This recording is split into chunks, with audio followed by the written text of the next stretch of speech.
de los 9, a todos les hemos enviado y estaban disponibles quiénes eran los expositores. Como finalmente los expositores fueron más de los que esperábamos y no quisimos dejar nadie afuera, dividimos, la metodología que vamos a utilizar es que dividimos como en 3 grupos de exposiciones. Los dividimos según lo que nos pareció eran ciertas afinidades temáticas o de enfoques. Entonces van a exponer en grupos de 3, entre 10 y 12 minutos los chicos. Yo aquí ya estoy preparada con el cartel tirano de cuándo tiene que cortar. Y después de que expongan los 3, habilitamos los comentarios porque, ¿qué pensamos? Que posiblemente haya cosas comunes para decirles en función de... Ahora, tuvimos que hacer un pequeño cambio porque en el primer grupo estaba Manuel Moyano, José Placet y Martín de Mauro. José está en el recuerdo, con lo cual pasa Lisandro en su lugar y José expondrá más tarde. Entonces, va a comenzar Martín de Mauro con la ponencia Aportamiento policial y saqueo en Córdoba, en la lectura biopolítica de Judith Butler. Sigue Lisandro, gobernar el medio. La vigilancia policial en Córdoba, 2007-2013, y termina el primer bloque, Manuel Moyano, política y ontología en Giorgio Agamben, una indagación crítica en torno a la noción de vida. Ahí terminamos, esa primera etapa se habilita para los comentarios y aportes y después suben en otro grupo. ¿Sí? Yo les paso a ustedes, me indican, yo les paso la proyección del cercado. ¿Te está pasando sola? Bueno, mejor. Bueno, una aclaración previa antes de comenzar es que no voy a... ¿Se escucha? Bueno, usa. Primer micro. Hay gente allá atrás. Bueno, ahí está. Dado que Eduardo Matteo va a hablar mañana, si no me equivoco, sobre una lectura biopolítica de Judith Butler, y de hecho estamos trabajando en equipo, voy a ahorrarme sobre todo la lectura específicamente de cómo leer biopolíticamente a Butler y voy a tratar de fijarme más en los acuartelamientos y los saqueos en Córdoba. Específicamente para pensar la idea desde episodios históricos, desde la singularidad de esos episodios históricos, más que pensar sobre el exégesis Foucaultiano o el exégesis butleriano. Por lo menos me interesa hacer ese desvío respecto de mi tesis. Y tengo 3 ideas, espero llegar con el tiempo, si no lo voy cortando. Una de las hipótesis generales es que los episodios del pasado diciembre del 2013, y acá el interrogante es, ¿son el síntoma de una crisis de gubernamentalidad o el resurgimiento de un poder soberano anacrónico que se revitaliza al interior del ejercicio de esta gubernamentalidad neoliberal de la sotista? Otra de las preguntas dentro de esta gran hipótesis general sería: ¿la genialidad explicativa del dispositivo biopolítico o de la gubernamentalidad son traducibles punto por punto con la especificidad de estos fenómenos? Esa quizás es mi pregunta general. Y al interior de esa hipótesis o esas preguntas generales voy a hacer 2 pequeñas instancias que sería cómo discutir o si es posible pensar otra interpretación, otra modalidad interpretativa, quizás la interpretación más difundida en aquel entonces y probablemente en los medios hoy por hoy, que se refiere a una visión bastante republicana, liberal o contractualista que condena la violencia social ocurrida causada en principio por la retirada del aparato de vigilancia policial y lo que produjo en efecto una suerte de retorno tan inevitable como virulento a una especie de estado de naturaleza y una de las grandes consecuencias es que el tejido social se vio seriamente damnificado. Incluso algunos hablaban de la ruptura del tejido social. Y por último, frente a la multiplicación de significantes audiovisuales, gráficos y semióticos que circularon en aquellos momentos, son muchas las imágenes que están circulando ahora, ¿cómo podemos leer aquellos episodios? ¿Cómo mirar esa multiplicación de lo real, aquellas simultaneidades significantes? Y una de mis hipótesis es que efectivamente el análisis social, si no tiene en cuenta esto, pareciera que no alcanza. Voy a empezar entonces con estos 3 grandes puntos. Voy a tratar de leer y comentar un poco y voy a tratar de saltarme porque no voy a llegar evidentemente. Respecto a esta hipótesis general que les decía al principio y después de estas 2 otras hipótesis. Si asumimos como punto de partida exclusivo que ocurrió una crisis o un desajuste de la lógica de gubernamentalidad o biopoder neoliberal, y mantengo el interrogante si uno podría pensar biopoder o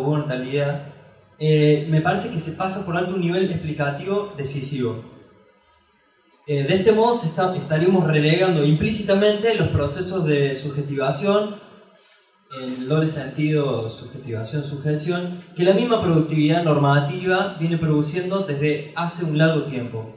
Inclusive más, los agentes que intervienen en el escenario social y que efectivamente intervinieron aquellos días parecieran ser desplazados por una analítica quizás más generalizante o macropolítica.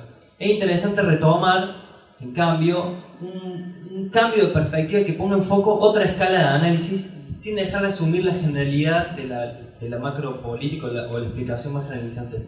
Es necesario entonces situar la agencia subjetiva y la subjetividad en juego a la luz de sus condiciones macropolíticas. En este sentido, una pregunta que vuelve sobre las condiciones sociales sedimentarias y acumuladas y es la tarea de la crítica, volver sobre las capas de un suelo consolidado donde ocurren los saqueos, preguntar no por los agentes y los sujetos involucrados, inclusive no indagar en la descripción que posiblemente puede ser infinita de todo lo sucedido, sino por una instancia previa. ¿Qué tipo de mundo social le da forma a tales sujetos protagonistas? ¿Qué tecnología política produce tales subjetividades en juego? ¿En qué consiste esta subjetividad neoliberal producida en la geopolítica cordobesa, en la geopolítica local? ¿Cuál es la consistencia de esa subjetividad? Se trata de pensar la subjetividad interviniente producida a partir y de la norma biopolítica o la norma de voluntariedad dentro, y uno debería acá hacer una salvedad, dentro de una cronología más amplia. Y esto salvando la idea de una especie de generación espontánea que era parte de la interpretación en ese momento. Una generación espontánea de esta subjetividad. No había cronología más que el cortoplacismo. Uno podría ubicar, de hecho, un proceso de subjetivación muy precisa desde los 90 hasta ahora, como mínimo. Y algo más. Para evitar caer en una visión homogénea o una definición unívoca del neoliberalismo, deberíamos prestar atención a las distintas estrategias de aterrizaje, ensamblaje y codificaciones en situaciones concretas. ¿Cuáles son los horizontes de sentido de estas viejas y estas nuevas subjetividades? ¿Cuáles son sus nudos afectivos más que sus nudos ideológicos? Algo que no aclaré es que también este trabajo fue un diálogo con Gabriel Giorgi. En efecto, estas matices nos fuerzan a pluralizar el ejercicio biopolítico y la complejidad del neoliberalismo como un conjunto de prácticas que no emanan necesariamente desde arriba, cual planificación estructural del poder. En este sentido, es interesante pensar lo que dice Verónica Gago, un concepto de neoliberalismo desde abajo. Algunos elementos posibles para pensar este neoliberalismo desde abajo sería el ensalzamiento de la iniciativa personal, el consumo como mundo, el empresario de sí mismo como sujeto de iniciativa, propietario, individual, el dispositivo del fitness y el wellness que elabora María Inés, la seguridad como gramática de lo social, la concepción mercadocrática de la existencia. Y algo que es interesante anotar en esta idea de neoliberalismo desde abajo para pensar estos procesos de subjetivación sería lo que Jorge Lehmann cita en uno de sus últimos libros, que dice ya no deberíamos pensar en pobreza en términos marxianos de la no satisfacción de las necesidades materiales, sino más bien de que el plus de gozar se ha infiltrado en todas las actividades y por ello lo que debemos operar en las villas miserias es el par, falta de exceso sin posibilidad de ser experimentado de lo simbólico. También en el tráfico de armas, en el mercado de las drogas sintéticas o en las marcas falsificadas. El goce tapona o obtura la división del sujeto, volviéndolo un individuo que incluso en medio de la miseria más atroz se convierte en un emprendedor de sí, en un empresario de su vida o en un deudor, atrapado en una red sin salida. El capitalismo relanza la producción de la falta como insaciabilidad incesante, como carencia en demasía. Eso como para apuntar a algunas cosas. Paso a lo segundo. Respecto de la idea de ruptura del pacto social o de la damnificación de ese pacto. La eclosión social del pasado diciembre del 2013 podemos leerla bajo la interpretación que Fabián Sainz sostiene respecto de un doble pacto político-policial. Quedan 5 minutos. El tiempo es tirano en televisión. De un doble pacto político-policial y policial-criminal que se vio agrietado en aquel entonces, en diciembre. Quizás algo interesante señalar respecto a este pacto, que uno podría pensar, se trata efectivamente de un pacto, pero se trata de un pacto en el cual no solamente se veían estos dos elementos, sino que era un pacto en donde, metido en un largo proceso de pérdida de legitimidad de la institución de gubernamentalidad de la SOTista, por un lado, y acá uno podría señalar una serie en este proceso de pérdida de legitimidad que produce la grieta del pacto, que podría ser el Código de Faltas, el narcoescándalo, de nuevo el Código de Faltas, los procesos de resistencia como la Marcha de la Gorra, o incluso podría poner Carly Jiménez como una de sus canciones, el acuartelamiento, los saqueos, el aumento salarial, la reorganización institucional, las sanciones, el procesamiento, de nuevo el Código de Faltas, el abuso policial, etc.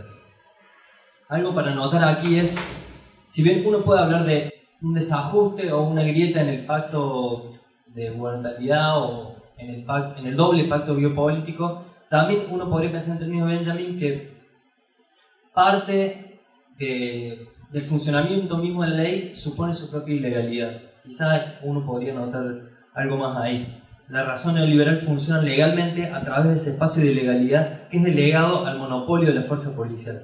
Este es quizá uno de sus estados de excepción, digamos. La policía actuando de hecho en el abuso policial, en la contravención, etc. A ver si llego, no creo que llegue, pero bueno. 3 minutos y me voy a autodestruir.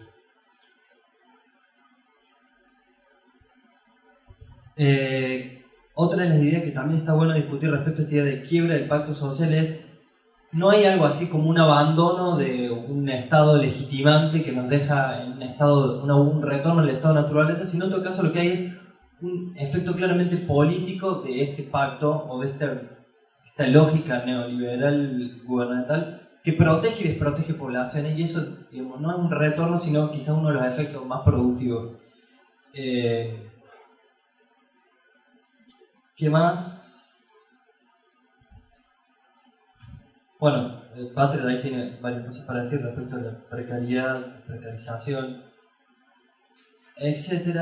Y bueno, lo último, voy a tratar de leerlo en menos de 3 minutos, es algo que discutía mucho con Gabriel, era la idea de cómo pensar esta multiplicación de significantes, y quizá una noción que puede resultar muy productiva en ese contexto es pensar la idea de la crítica como montaje, y montaje en un doble sentido. Primero para pensar un modo operandi preciso de la gubernamentalidad, y también para pensarlo como un método de conocimiento histórico. Montaje en un doble sentido, de nuevo, montaje saqueo y montaje acuartelamiento. Y a ver, les voy a leer algunas cosas. Bueno, quizá uno de los momentos del montaje, si uno tuviera que hacer etapa, es quizá la destrucción de la totalidad de los significantes, y en este sentido hubo un desajuste entre significado y sentido dentro de la misma lógica de gubernamentalidad. Pero lo que también hay, y quizás es lo más interesante pensar, es un momento compositivo de reordenamiento de elementos, una puesta en escena, y lo que se produce en ese momento no es una sucesión de imágenes, sino, en todo caso, un choque simultáneo de significantes. Y les leo lo último entonces. Quizá la productividad de esta categoría se mide en la capacidad de reconsiderar los saqueos en tanto choque simultáneo de videos, imágenes, eventos, formateados en el ritmo vertiginoso del medio televisivo, las redes sociales y los más medios, o los medios corporativos. Esta dimensión estética política del dispositivo gira definitivamente alrededor del universo de la propiedad privada, sobre todo en el montaje de acuartelamiento. En el montaje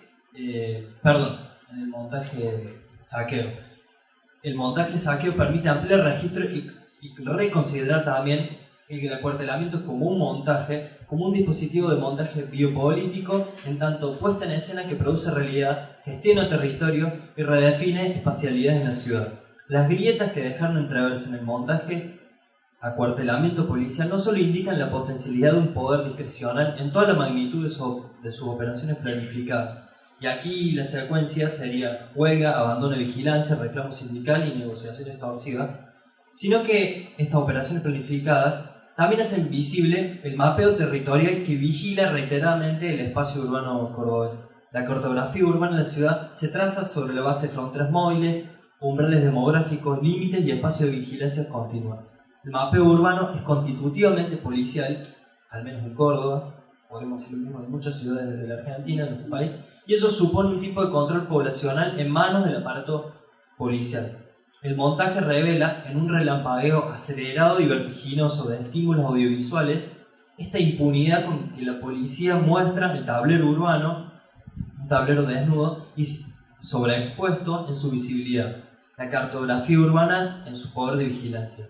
Frente a toda mirada atenta, lo explícito del dispositivo de montaje policial se produce bajo una mirada superficial que todo lo visibiliza y nada esconde. En resumen, como discutimos con Gaby, el montaje de acuartelamiento supuso hacer de la ciudad una nueva gestión de la seguridad, montar y componer una escena que reconfigura un conjunto de poderes y en un sentido más amplio toda una suerte de cartografía política de nuestra ciudad.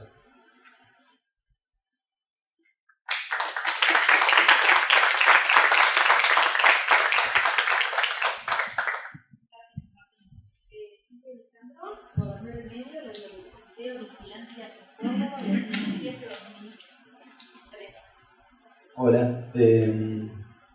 Bueno, este título que acaba de mencionar Andrés es el título de mi trabajo final de licenciatura en Geografía. Yo estudio Geografía y, bueno, como se trata de una clínica, lo que quería tratar de compartir de este trabajo que ya estoy terminando de escribir era lo que me había resultado más problemático, digamos, de ese trabajo, que es sobre todo a nivel metodológico, y también que es a la vez lo que me parece lo más rico, o lo que me resultó más...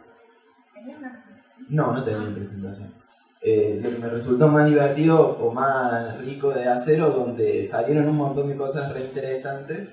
Así que primero voy a contar muy poquito de qué se trata la tesis y el trabajo, y después voy a contar estos problemas metodológicos, ciertas detalles. Bueno, el trabajo trata sobre la videovigilancia, y como es un trabajo de geografía, la idea era preguntarse por el espacio, justamente.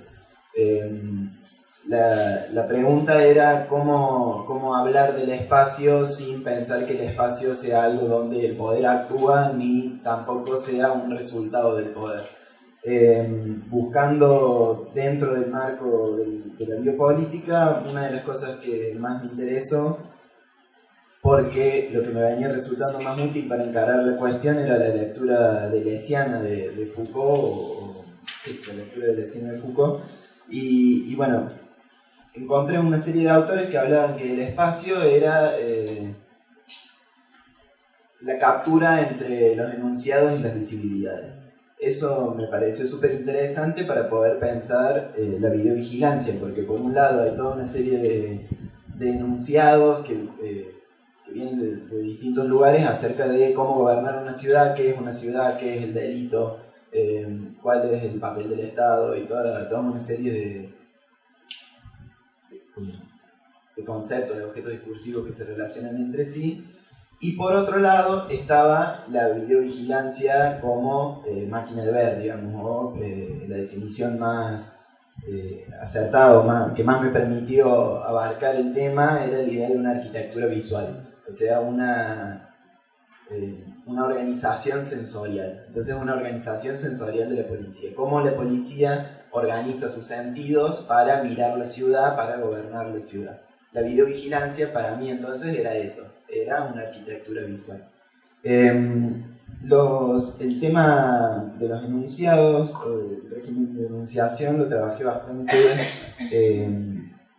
desde la criminología de Alessandro De Giorgi y todo el tema del gobierno de la excedencia y de la racionalidad penal neoliberal. Me sorprendió que quienes proponen la videovigilancia, sobre todo Unión por Córdoba, efectivamente leen esos textos y proponen las cosas en los mismos términos, pero realmente lo citan en sus discursos, de criminólogos argentinos que retoman esa línea, sobre todo la línea italiana, de criminología italiana, lo citan abiertamente, y entonces describen a sus propias intenciones políticas como estrategias de prevención medioambiental del delito. Entonces agarran las críticas y dicen vamos a hacer esto. Y bueno, entonces esa parte más o menos fue relativamente fácil de resolver, eran demasiado sinceros, digamos, entonces no había demasiados problemas.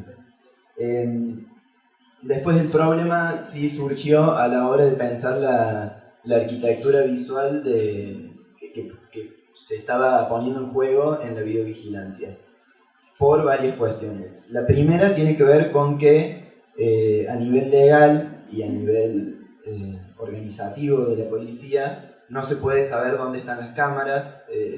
Uno de los articulados de la ley de videovigilancia es no se va a decir dónde están las cámaras. Entonces, si uno quiere pensar, bueno, qué es lo que se está mirando o qué se busca mirar o cómo se está organizando la ciudad para que la policía pueda ver, bueno, ahí nos encontramos, digamos, con una gran barrera.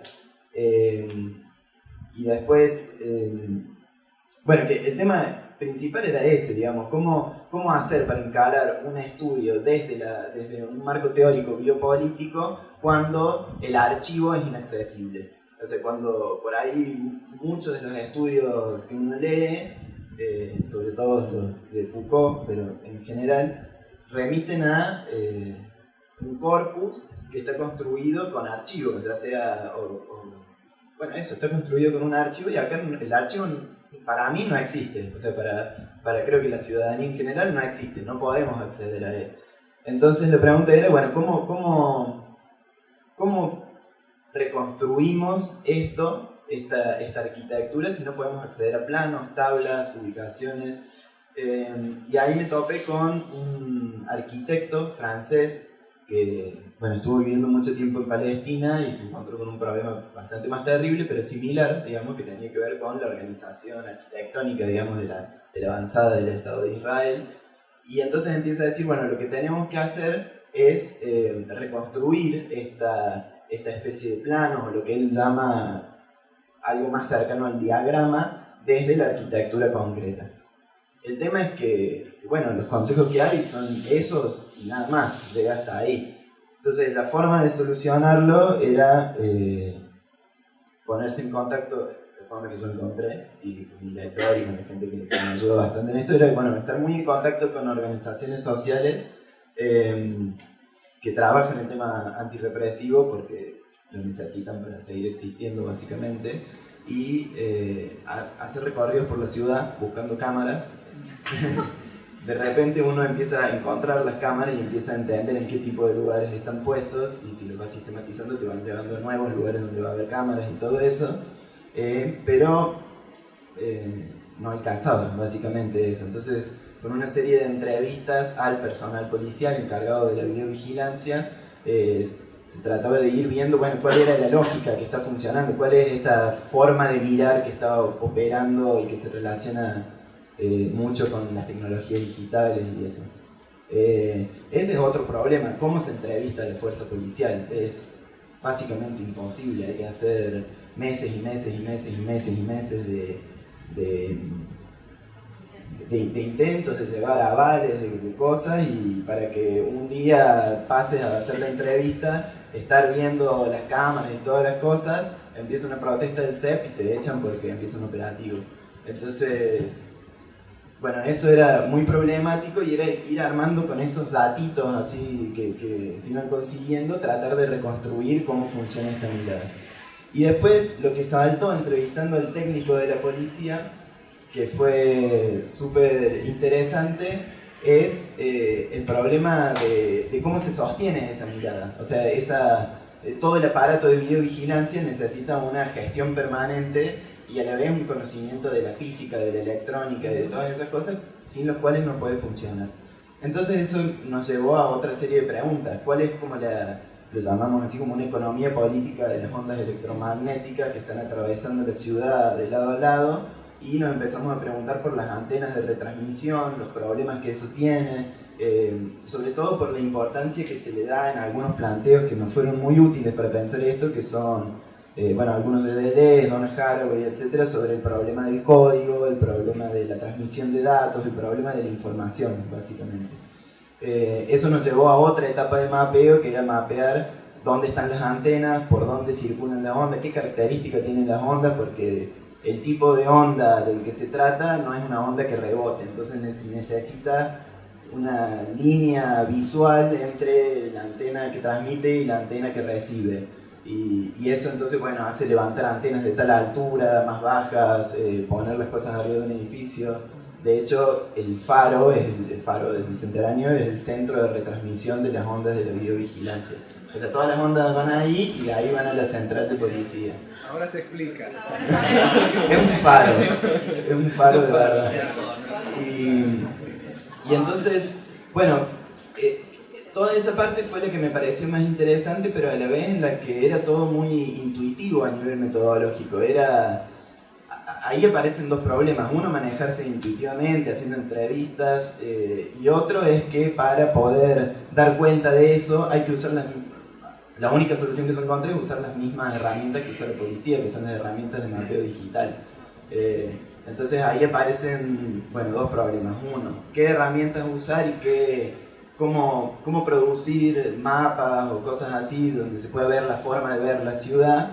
Después, cómo analizarlos. Y después el problema de la técnica, de la electrónica. Cómo generar o dónde hay, si alguien sabe, herramientas para abordar bueno, toda esa gestión de ondas electromagnéticas, de transistores, de códigos, problemas de que se rompe el código, los problemas a los que eso se enfrenta, porque bueno, la idea del trabajo era abordar la videovigilancia desde la idea de los dispositivos de seguridad. Entonces el problema del funcionamiento era lo principal, es lo principal, o por lo menos lo planteamos como lo principal. Bueno, ¿cómo hacer para entrar en todas esas cosas que por un lado son secreto de Estado y por otro lado son hipertecnológicas, pero que en su construcción misma tecnológica permiten y están atravesadas por el funcionamiento político y esta voluntad política? Entonces, eso era lo que me gustaría charlar.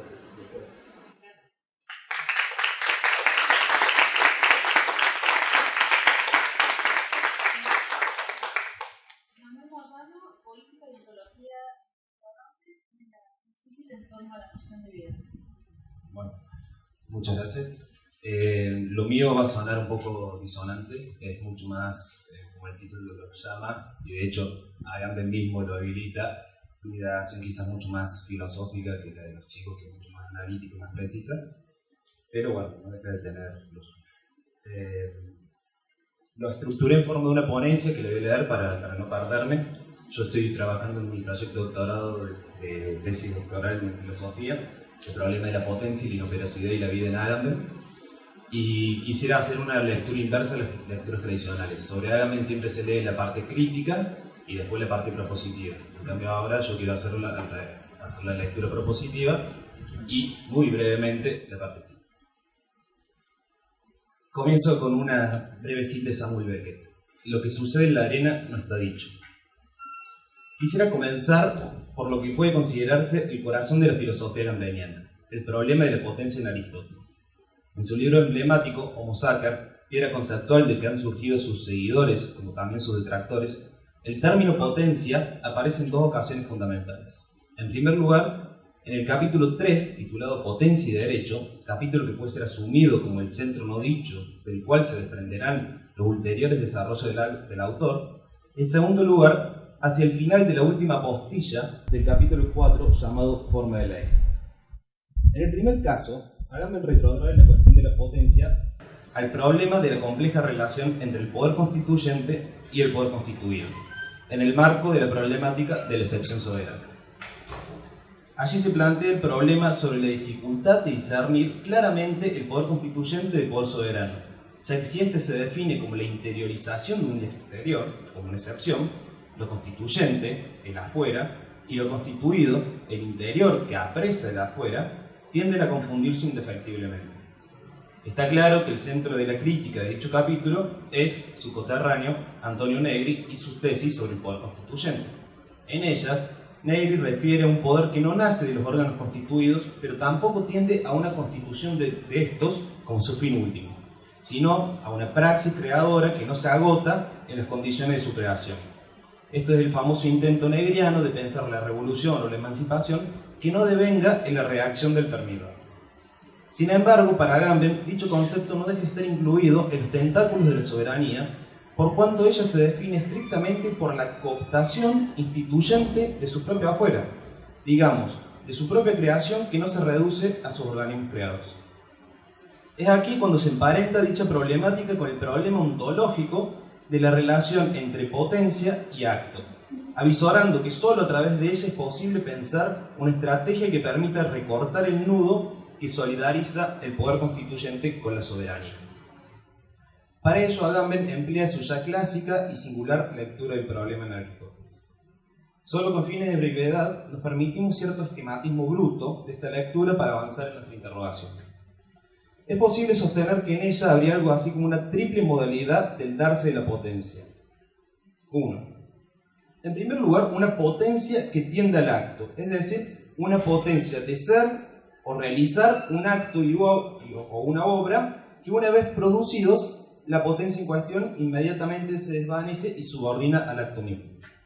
Según Aristóteles, esto sería una potencia genérica como la de los niños que pueden, en potencia, devenir escribientes o citaristas. Llamaremos a esta potencia de sí. 2. Sin embargo, dicha potencia pareciera quedar subordinada al acto y así devenir inexistente por eso mismo. Por lo tanto, señala Agamben, para Aristóteles, será necesario pensar la posibilidad de otra potencia que no se redujera al mero darse en acto. Y para ello, en esta girita, había identificado una potencia de no, esto es, la potencia de no ser o realizar un acto u obra necesariamente. Esta modalidad de la potencia se presenta, en cambio, como una potencia específica, como la de los escribientes o los citaristas en el momento en que no escriben o no hacen sonar su instrumento. Es decir, en el momento en que no ejercitan su facultad. En este caso, esta forma de la potencia introduce una privación respecto del acto, pero es una afirmación respecto de la potencia misma. Llamamos a esta potencia de no. 3. Ahora bien, el problema de esta segunda modalidad de la potencia es que deja sin explicitación la realización del acto. Para ello, Agamben retraduce uno de los pasajes fundamentales de la metafísica aristotélica del siguiente modo. Es potente aquello para lo cual, si sucede el acto del que es dicho, nada tendrá de impotente. Esto que son un trabalenguas, voy a tratar de explicar todo el resto de la ponencia. Esto significa que el pasaje al acto no anula la potencia, sino que se desprende de su impotencia, lo cual, afirma Agamben en Homo Sacer, no significa su destrucción, sino por el contrario su cumplimiento, el volverse de la potencia sobre sí misma para darse a sí misma. En otras palabras, la potencia de no, o la impotencia, sobrevive incluso en la realización del acto, pero sobrevive como una potencia de no ser. Para dar mayor inteligibilidad a esta tercera modalidad, que llamaremos potencia de no, es necesario referir al primer ensayo en que el autor trabaja esta problemática de forma explícita, esto es, la conferencia de 1987 en Lisboa titulada La potencia del pensamiento. Allí se afirma: el pasaje al acto no anula ni agota la potencia, sino que ella se conserva en el acto como tal, y marcadamente en su forma eminente de potencia de no ser o hacer. La potencia, la sola potencia que interesa a Aristóteles, no pasa al acto sufriendo una destrucción o una alteración. Su Pasheim, su pasividad, consiste más bien en una conservación y en un perfeccionamiento de sí. Debemos ahora medir todas las consecuencias de esta figura de la potencia que, donándose a sí misma, se salva y acrecienta en el acto. Ahora bien, habíamos referido que en Homo Sacer 1, el tema de la potencia aparece en dos ocasiones. Es la segunda, ya hablamos del primero, la segunda la misma es presentada como la clave para comprender cabalmente otra de las preocupaciones agambenianas que hereda de la filosofía francesa de Jean-Luc Nancy y de la tesis de Coyer sobre el fin de la historia. Esto es el problema de la inoperosidad. Allí afirma: la única forma coherente de entender la inoperosidad sería pensarla como un modo de existencia genérica de la potencia que no se agota en un transitus de potentia ad actum. Por lo tanto, la forma correcta de comprender esta noción es precisamente a partir de esta tercera modalidad de la potencia. Esto es, como la potencia de no ser, la cual se conserva y acrecienta en todo acto u obra. Afirma Andrea Cavaletti, uno de los discípulos de Agamben. En última instancia, la relación potencia-acto no es más que la relación interna de la potencia, y el pleno pasaje al acto será una potencia de no pasar al acto. Por lo tanto, la categoría de Superman, que Agamben traduce por inoperosidad, pieza fundamental de su arquitectura crítica y su apuesta política, está diagramada a partir de su lectura de la potencia en Aristóteles. Sin embargo, ella no se refiere a la ausencia radical de obra, sino a una obra que no se agota en sus efectos, a una operación inoperosa que retrotrae todo acto y toda obra al punto de su potencia, o más bien de su potencia de no. Precisamente porque esta potencia no está exenta de cualquier relación con el acto, con la obra, es que se presenta como lo que resta, como lo nunca ha sido en cualquier acto y en cualquier obra. De este modo, dejándose impactar de lleno por el averroísmo que ha acompañado de forma espectral cada enfrentamiento de una época con Aristóteles, para Agamben esta potencia que resta inoperosa en cualquier acto u obra es precisamente la patencia inoperante que acompaña indefectiblemente a todo acto u obra. En otros términos, esta potencia negativa no es otra cosa que la capacidad de recepción que manifiesta la potencia en cuanto medio absoluto. Ese es precisamente su patos. Esta patencia que se define como una actividad, pero también como una pasividad, donde agente y paciente coinciden sin residuos, refiere a eso que puede recibir cualquier forma, pero sin embargo no se reduce a ellas. En palabras de Averroes, sería algo que no experimenta cambio, y esto es fundamental, porque ni es un cuerpo ni una potencia en un cuerpo. Voy a avanzar un poquito. Ahora bien, si esta potencia no puede ser afincada en ningún acto, en ninguna obra, a pesar de que se produzca internamente ellas, esto implica, sobre todo, que ella es inasignable y como tal impropia. De este modo se puede decir que ella pertenece al juego de lo común, ya que excediendo todo cuerpo y todo lenguaje, los reúne en una región sin propiedades ni desigualdades, esto es, en una región propiamente política. Por lo tanto, ontología y política en Agamben se inmiscuyen mutuamente en la pasión, en la afirmación de la potencia de padecer, en lo que resta inoperoso en todo acto u obra, en la zona de indiferencia radical entre agente y paciente, en la concomitancia perfecta de un proceso inagotable de subjetivación y otro igual de desubjetivación. Recordando un pasaje del Tratado sobre el alma de Aristóteles, Agamben señala una bella comparación del Estagirita entre lo más alto de la aspiración metafísica, esto es, el pensamiento del pensamiento, y una tablilla de cera para escribir. Se trata, siguiendo a Agamben, de la potencia del pensamiento en cuanto tal, es decir, no del pensamiento de este o aquel pensamiento, sino de la capacidad de pensar. Y dado que esta capacidad de pensar lo que puede ser pensado, ella se presenta como un acto de potencia absoluta. Entonces, tal como la tablilla de cera que puede ser escrita, el poder ser escrita, es decir, que puede padecer la escritura, el pensamiento en cuanto tal es potencia de la potencia. Dice Agamben, la potencia que se dirige a sí misma es una escritura absoluta que nadie escribe. Una potencia que se escribe por su propia potencia de no ser escrita. Esto es fundamental. Una tabula rasa, que es impresionada por su misma receptividad y puede así no escribirse. Si extraemos todas las consecuencias de esta comparación, podemos afirmar cabalmente que lo más alto, esto es, el pensamiento del pensamiento, se identifica punto por punto con lo más bajo, es decir, con la pura receptividad de la materia. La filosofía más alta es así el empirismo más bruto. El pensamiento es una tabula rasa. Pero esta potencia, en el modo de la patencia, no es una nada, sino un padecer la propia pasividad, la propia capacidad de recepción. Ahora bien, quiero traer a colación una cita, y también con esto y unas preguntas que hago. Una colación, una cita que muestra de modo más cabal quizás toda la estrategia ontológico-política de Agamben. Hacia el final de la conferencia de 1987 afirma Agamben, pero es toda la comprensión del viviente la que debe ser cuestionada si es verdad que la vida debe ser pensada como una potencia que incesantemente excede sus formas y sus realizaciones. En resumidas cuentas, esto implica que la continua y perpetua biologización de la vida que la biopolítica asume como destino histórico en nuestros días, la propuesta política de agambeniana, en cambio, intenta hacer de ella un factum ontológico imposible de apropiar y de biologizar. Y esta ontologización de la vida, operada a través de la disquisición sobre la potencia inoperosa, no es otra cosa que devolverla a su amorfia constitutiva, es decir, a su pura materialidad, a su condición inasignable a cualquier apropiación de ella. Esto es precisamente lo que Agamben denomina forma de vida, en tanto vida inseparable de sus formas. Esto implica que en cada forma de vida va junto a ella de forma inseparable la potencia pasiva que la define. En cada bios va junto a ella su Zoé, de manera indefectible. Esa Zoé, esa nuda vida, vida desnuda, que una y otra vez la máquina gubernamental busca expropiar, por un lado, en un mecanismo de excepción soberana, en una esfera separada, y por el otro lado, básicamente poner a trabajar a través de una economía gubernamental. Estos serían los dos grandes proyectos críticos, Homo sapiens y el reino de Dios. Ahora bien, quisiera plantear mis dudas a esta encamada entre potencia y vida en adelante. Y lo voy a plantear en forma de 6 preguntas. 1. ¿No es acaso una reducción importantísima reconducir esa potencia ontológica que denota ciertamente un empirismo trascendental muy próximo a esa una vida deleuziana al ámbito siempre indefinible de la vida? ¿No está operando todavía de fondo en esa formulación ontológica de la forma de vida la peligrosa noción aristotélica de vida nutritiva, en tanto vida como pura conservación de sí misma?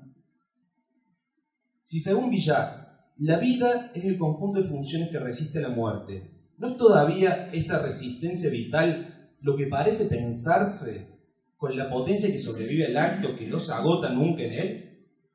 4. Si esa potencia tan singularmente extraída del corazón de la tradición metafísica señala la contingencia radical de la existencia, ¿no se ancla al mismo tiempo cierta necesariedad vitalista de dicha contingencia, con lo cual la historia entera puede ser asumida como las diferentes modalidades de un gobierno de los vivientes? Como afirma Emmanuel Bisset en un importantísimo ensayo, ¿no estaremos haciendo acaso de la vida el horizonte insuperable de nuestro tiempo y obturando con ello la experiencia de la muerte, por ejemplo, como siempre subsumido en un esquema biopolítico que se torna indefectiblemente tanatopolítico? ¿Es posible una tanatopolítica, esto es, una política organizada en torno a la muerte como factum ontológico, o ella siempre corresponde al desdoblamiento totalitario de la biopolítica contemporánea? 5. Agamben afirma en un importantísimo pie de página, en su ensayo sobre Foucault y Deleuze, de Inmanencia Absoluta, que el paradigma autorreferencial del pensamiento que piensa en su potencia de pensar posee en Aristóteles su arquetipo en el conservarse a sí mismo de la vida nutritiva. ¿No muestra acaso esta comparación entre la potencia de pensar y la sensibilidad vital una oscura asignatura, un oscuro nexo, sobre la misma noción de potencia que la reconduce indefectiblemente al hálito de la biología mayana, esto es, al puro conservarse y donarse a sí misma de la vida? Y si este es el caso, ¿no es acaso esa misma la trampa última de la biopolítica que hace de toda resistencia una excitación de su propio combustible? Y por último, ¿es la política indefectiblemente una cuestión de vida y o de muerte? ¿No es acaso una cuestión de materialismo, esto es, de una experiencia, de un puro poder de padecer o de no padecer, que toda noción de vida no alcanza a dar cuenta por su intrínseca indefinición? ¿No es necesario abandonar la noción de vida y sus entuertos y repensar de principio a fin, nuevamente, la noción de experiencia, que parece ser mucho más acorde a ese empirismo radical que propone la potencia gambeniana? Y con eso.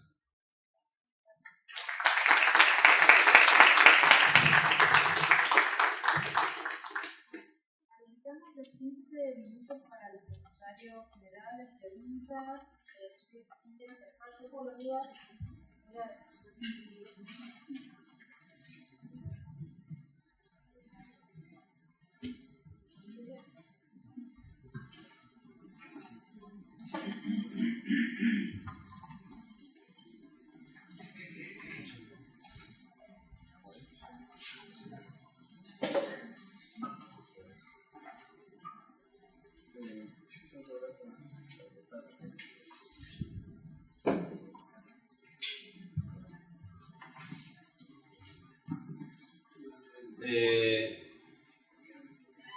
Buenas tardes.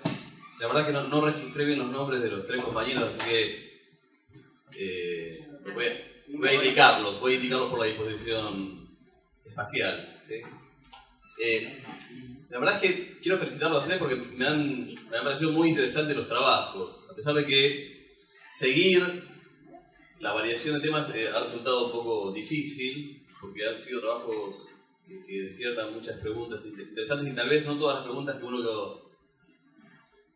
de algún modo siente impulsivamente pueden ser formuladas públicamente.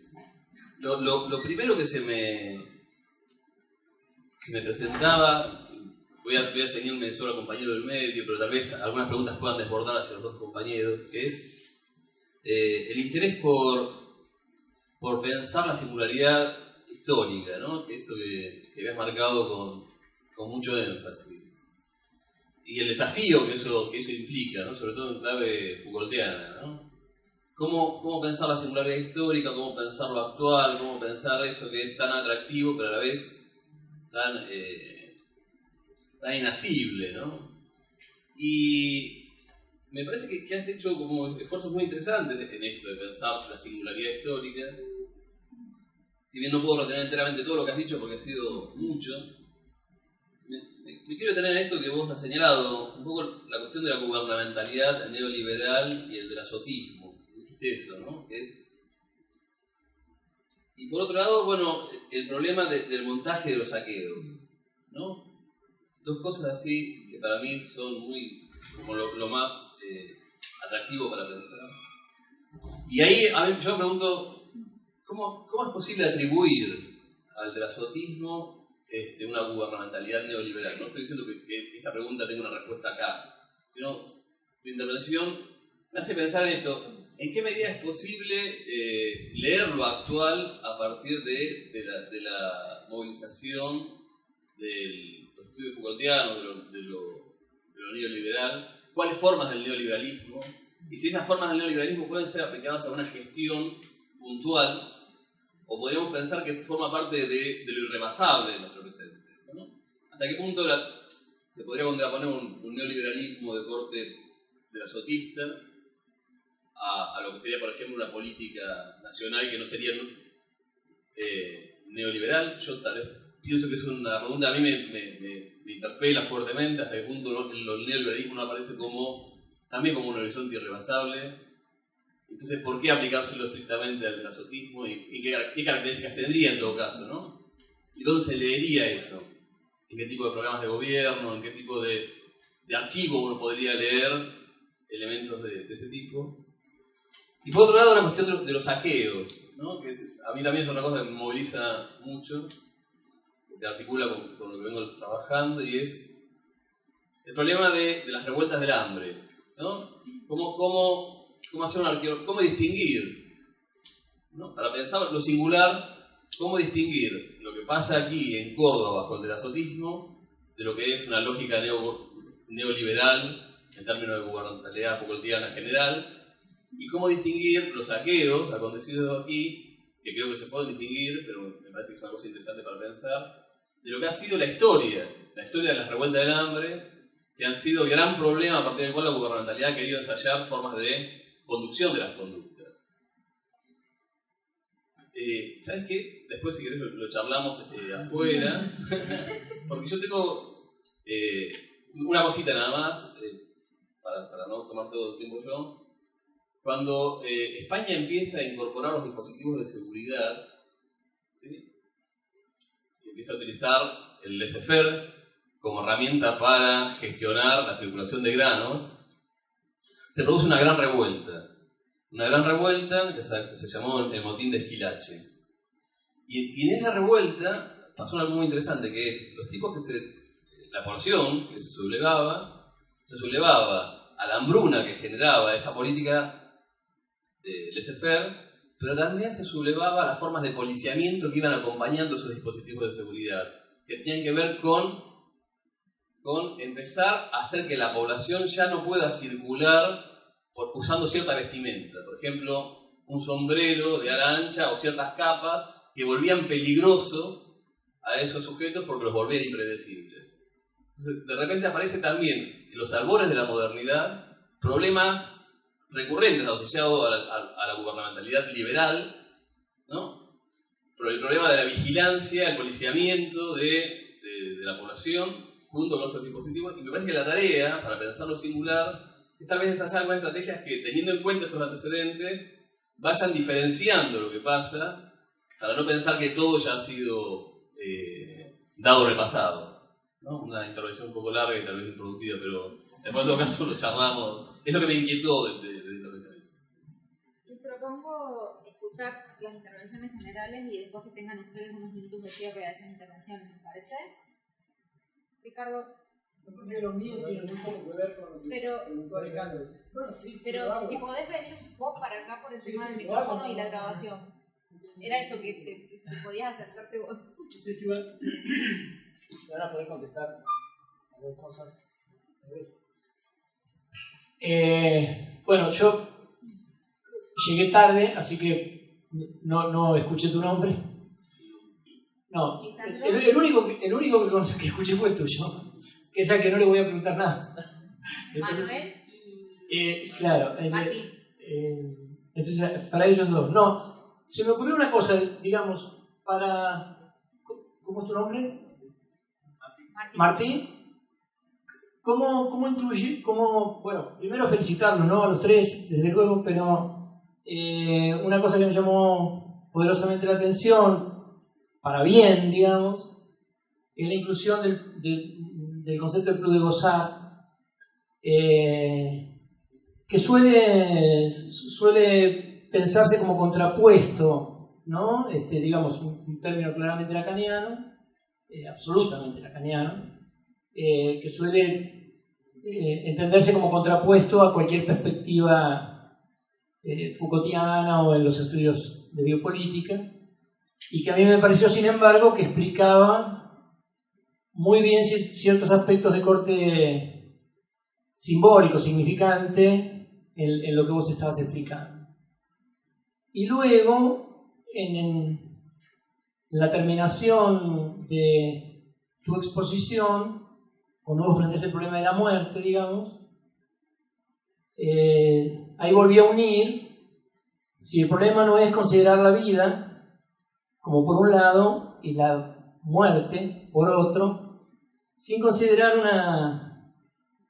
un concepto que también es lacaniano y que plantea la mortalidad, la mortificación significante. ¿Desde qué lugar poder empezar a pensar la vida humana como una vida necesariamente mortificada por el significante, y cuando esos significantes se rompen, porque se rompen los distintos pactos, porque se rompen los distintos órdenes, etcétera, etcétera, aparece bueno, ustedes saben que goza puede ser tan represivo como no goces. No, de hecho no puede ser, es tan represivo como no goces, ¿no? Entonces, si el problema, según yo creí entender, o si ustedes me pueden explicar un poco, esta cuestión de una vida mortificada, no sería la forma de salir de estas cuestiones que ustedes han planteado, digamos, ¿no? Es decir, me pareció interesante la inclusión de la muerte que se hacía en la última ponencia, y me pareció interesante esta inclusión del plus de gozar, ¿no? Que hacías vos en la tuya. Pueden merecer una respuesta conjunta, separada, contradictoria, o como a ustedes se les ocurra, ¿no? El que los uní libremente fui yo, no los estoy responsabilizando de nada, digamos. Gracias. Ahora vamos a mortificar algo. Nada, gracias por la intervención, por las intervenciones que fueron realmente muy estimulantes y como muy difícil de responder. Nomás muy cortito, para Lisandro y para Martín, ¿no? Como pensar, invitarlos a pensar, no que respondan, ¿no? Sino en los dos laburos aparece como de fondo, Martín lo hizo explícito, vos hablabas más del espacio, pero la cuestión de la ciudad, ¿no? El problema de la ciudad como dimensión.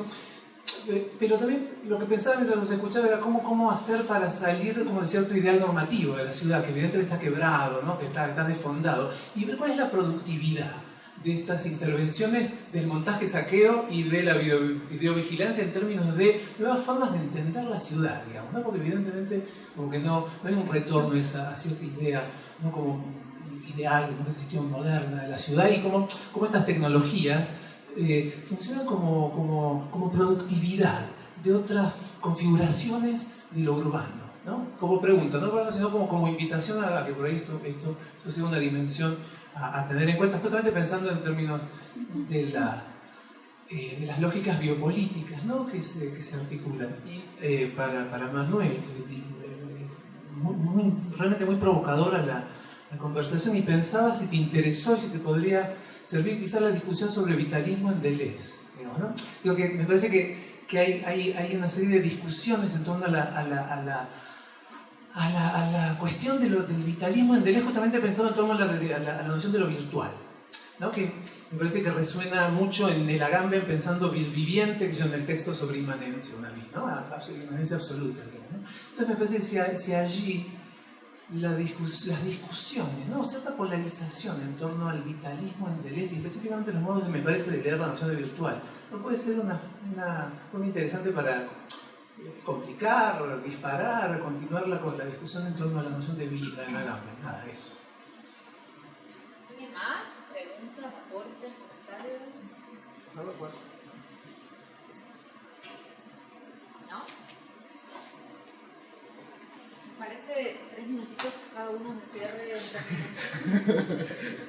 como para dejarle tiempo a los que siguen.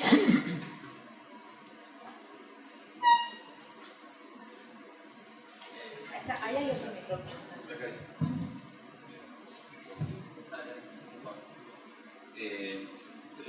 Están bastante emparentadas. De hecho, la candelese. Respecto de lo de la vida o muerte, nunca quise trabajarlo tan en términos antinómicos. De hecho, pensaba sobre todo en esta exquisita definición de Derrida, la vida y la muerte, así entre guiones, directamente el vivir es morir, o sea, en una continuidad. Sin embargo, me pareció interesante en eso de la vida mortificada y la relación con la cuestión del goce, porque, por ejemplo, el final de Homo Sacer, Agamben resuelve la cuestión de esta biopolítica que se convierte en tanatopolítica, que no es ni hacer vivir ni hacer morir, sino que se trata de hacer sobrevivir. Y hacer sobrevivir es indiferenciar, como el musulmán, el detenido absoluto en el campo de concentración que va hacia las cámaras de gas, en la vida y la muerte precisamente como ese lugar en el que siempre pareciera ir en último término la biopolítica según Agamben. Sin embargo, yo cuando me refería ahí estaba pensando en un ensayo de Manuel Bisset que está publicado en La Nombres, que se llama Tanatopolítica. Ese ensayo para mí es fundamental para todos los estudios de biopolítica porque hace dos cosas. En primer lugar, y lo hace con una sofisticación muy buena, critica esto un poco del apogeo de la biopolítica, critica un poco también la división de la necropolítica propia de los estudios coloniales o postcoloniales, etc., y de la tanatopolítica más al estilo Agamben, un poco de Expósito, etc., y propone otra línea de lecturas que parte de Derrida, de Jean Nancy, etc., que hacen de la muerte no ya una obra de la política, sino la muerte en lugar de la política, como la muerte del otro como el lugar para pensar la política. Y habla de una muerte no humana, sino de una muerte ontológica, como ese lugar de la muerte ontológica como el lugar de la negatividad y de las mediaciones. Eso me pareció muy interesante porque no piensa la muerte como un sistema de antropogénesis, es decir, de la constitución del humano, como en algún punto pareciera quedar medio atrapado un poco el Heidegger, el ser ahí, ser para la muerte.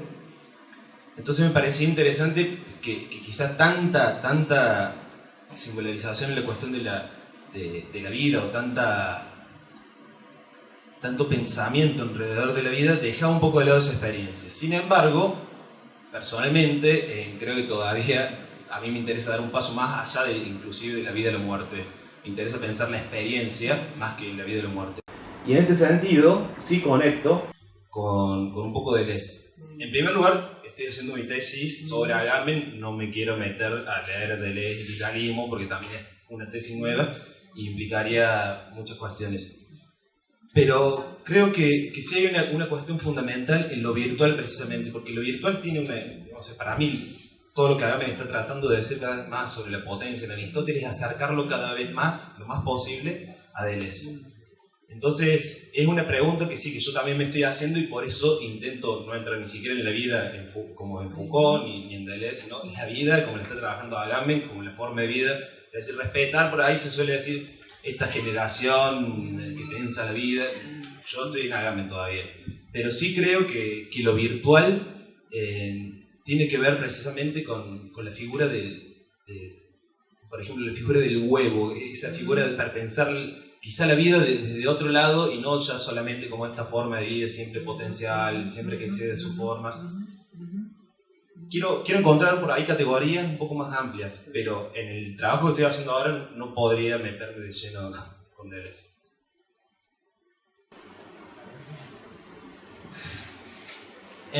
No, yo le pregunté si quería responder porque me parece que la primera intervención de Alejandro la podríamos responder como entre los dos. No sé qué pensamos sobre, por ejemplo, la singularidad histórica o el neoliberalismo de los autistas. Me vuelvo a preguntar. No, digo, porque yo, en realidad este no es estrictamente un tema mío de tesis, pero sí me parecía como súper importante pensarlo. Quizás sí puede ser un capítulo de tesis, quizás no, digamos, pensar una traducción, una lectura biopolítica de Butler, pero así como lo preguntaba, me parece que da para mucho, pensando en si uno toma algunos elementos, pensando en neoliberalismo, no sé, de desplazamiento de población, que en Córdoba es como algo muy patente, sobre todo en los barrios, uno lo ve, no me parece que sea muy distinto de un neoliberalismo, no sé, nacional, me parece que pasa en muchas otras ciudades. Y así por tomar otros elementos, me parece que hay el que es muy buena la intervención, pensando en como qué hay de específico. No sé qué opinas de la biovigilancia. Me parece que por lo menos hasta donde yo he cansado de ver en lo que es materia criminal o de políticas criminales, sí parecieran, bueno, eso, por lo menos a nivel discursivo, cuestiones casi de manual de Manhattan Institute o de distintos grupos europeos que se consideran, digamos, como ciertos núcleos, digamos, del pensamiento criminal neoliberal. Sí, hay así como discursivamente una afiliación directa.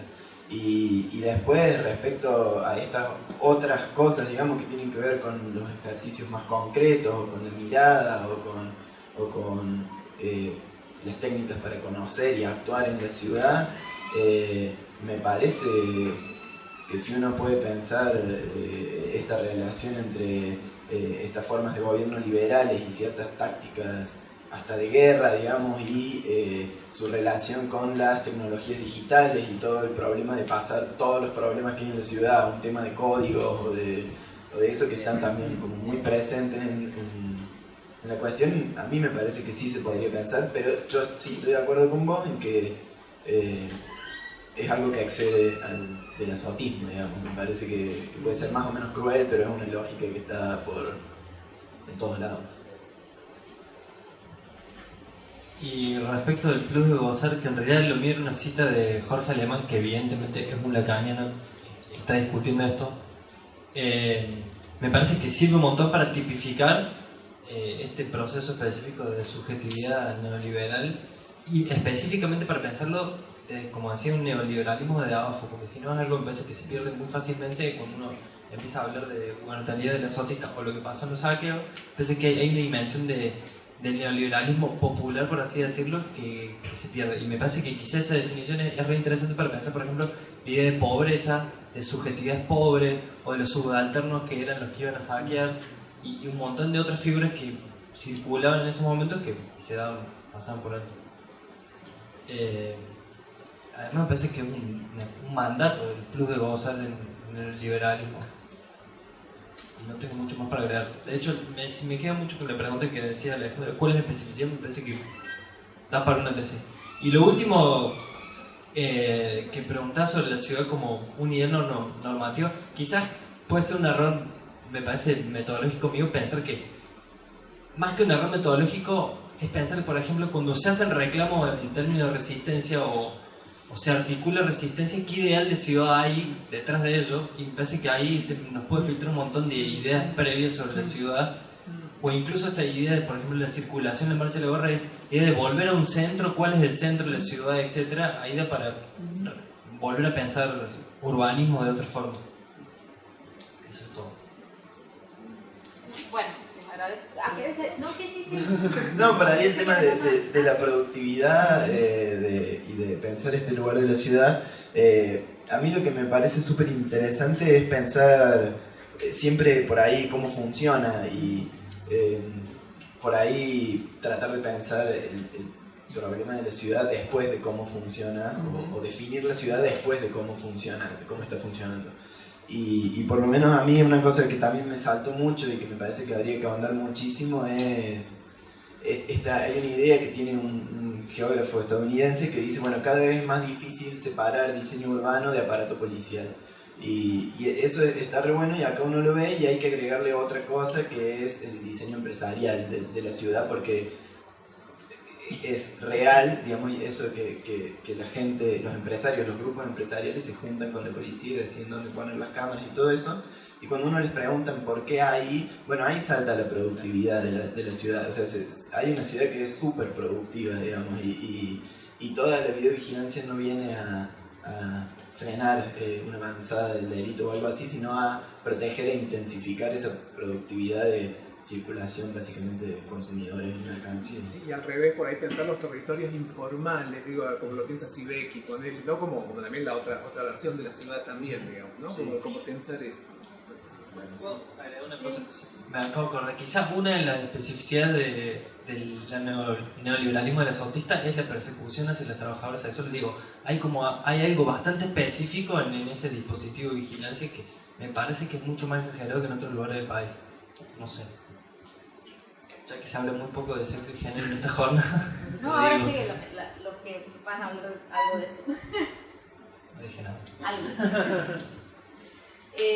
Como todavía falta uno de los chicos que está en el aeropuerto, hacemos un cambio en los grupos, entonces pasan a exponer María Eugenia Monte, Emanuel Teumer y Hernán García Román. Gracias.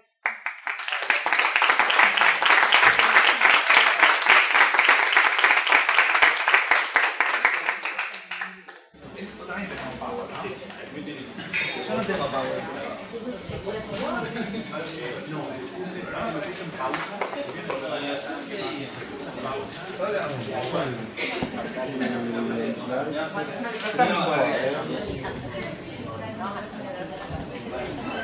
No, no falta, pero... Este que hice más. Sí. ¿Cómo queda brilla? De este lado. Bueno. Me lo paso.